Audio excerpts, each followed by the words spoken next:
Meron pala sila dito, itong dry mustard. Magandang hapon! Andito ako sa labas kasi maingay sa loob. And today, let's have another untranslatable Tagalog word, and that is pala.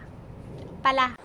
Pala is used to express being surprised of a newly found information or discovery that could be opposite to what you're thinking or expecting.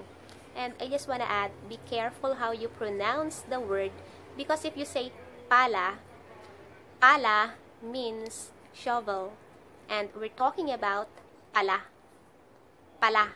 For example, you decided to do your groceries on a Monday morning because you know or you're expecting that it's not going to be busy. And when you got there, you found out that they are busy or the store is busy and it's crowded.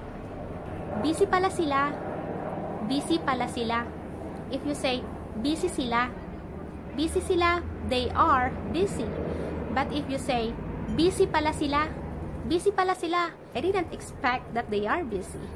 So they are busy. Busy pala sila.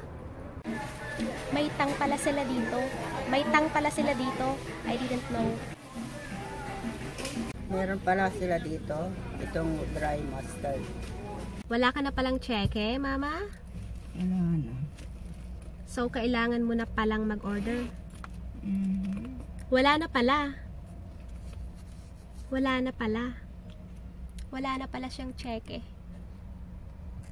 Tseke sa paradise. So, I just wanna add, sa English, if we want to introduce another topic which is not connected to what was previously being talked about, we say, by the way, in Tagalog, we say, siya nga pala, siya. Siya nga pala, siya nga pala. Or, oo nga pala, oo nga pala. Example, oo nga pala, did you already do the laundry? Or, siya nga pala, did you already do the laundry?